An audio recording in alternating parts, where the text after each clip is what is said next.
저거는 이제 전체적인 구도로 보면요. 현재는 한 50에서 55% 정도 되는 정권 교체 심리가 있어요.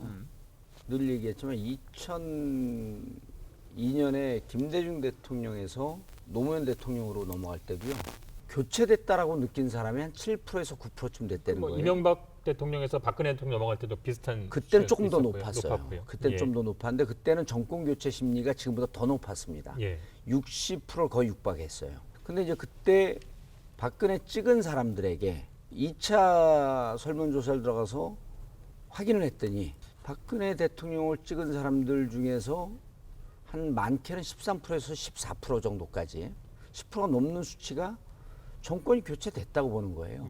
이게 이제 민주당 전략 중에 하나가 될 텐데 실질적으로 그 대통령과 각을 세우지 않으면서 정권이 교체됐다라고 보여주는 여러 가지 이 기술들이 있어요. 그 기술이 아니라 실질적으로 그렇게 나가는 전략들이 있거든요. 예.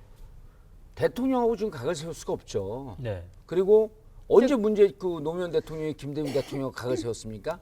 그때 지지율이 최하로 떨어졌을 때도 김대중 대통령 홍삼 티로 때문에 지지율이 막 10% 20%대로 뚝뚝 떨어져도 공격을 한 번도 안 했거든요. 네. 지금도 더 지지율이 높은데 문재인 대통령과 차별성을 준다라고 하는 게 그분을 공격하거나 그분을 부정하는 게 아니에요. 그런다고 해갖고 이게 정권 교체가 이루어졌다 그러면 집토끼들은 다 떠나는 거거든요. 집토끼들은 지키면서 중도나 아니면 보수 쪽에서 홍과 윤의 무능함에 실망할 세력들을 끌어오는 이게 전략인 거거든요. 예. 근데 이제 거기까지만 제가 얘기를 해야죠. 예. 더 얘기를 하면은 저쪽에서 보고 이제 베끼니까. 자, 문재인 대통령 지지도가 안정적으로 40%를 유지하고 있습니다. 예? 그리고 정권 교체 심리를 일단 심플하게 받고 50%라고 봐요. 그러면 전략이 간단합니다. 국힘은 정권 교체 심리를 유지하는 거예요. 그걸 온전히 그대로 먹어가는 거고, 그럼 우리는 그래서 다 먹는 거죠. 이번에 우리가 51에서 49 싸움이에요. 그러니까 가서 이제 선대위원장 되니까 전략을 열심히 고민해야 된다니까. 그래서 보면 우리는 어떤 싸움이 되냐면 40%이기 때문에 이재명 후보를 세워서 10% 가져오는 전략을 세우는 거예요. 저쪽은 50% 지키는 싸움을 하는 거고. 그리고 자, 40대 50이란 말이에요.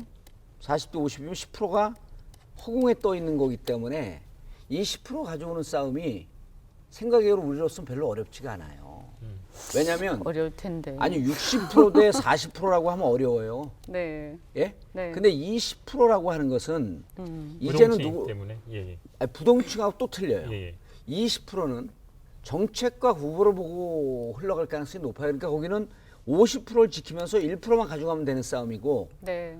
우리는 10% 가져오고 정권 교체를 바라는 사람들의 심리 중에 이재명에게 오는 것도 정권 교체다라고 하는 것에서 2, 3%를 가져가면 이기는 싸움이 되는 거예요. 이게 전략서 제 1장 1페이지 네. 여기까지만. 그러니까 어려운 진짜 싸움이네요, 어려운 그러면. 싸움이죠. 이번 주 시사토크 알고리즘도 잘 보셨습니까? 화면 왼쪽을 눌러서 돌아쩌 채널을 구독해 주시면 알고리즘과 함께 돌발 영상, 뉴스가 있는 저녁 등 YTN의 간판 시사 프로그램을 함께 보실 수 있습니다.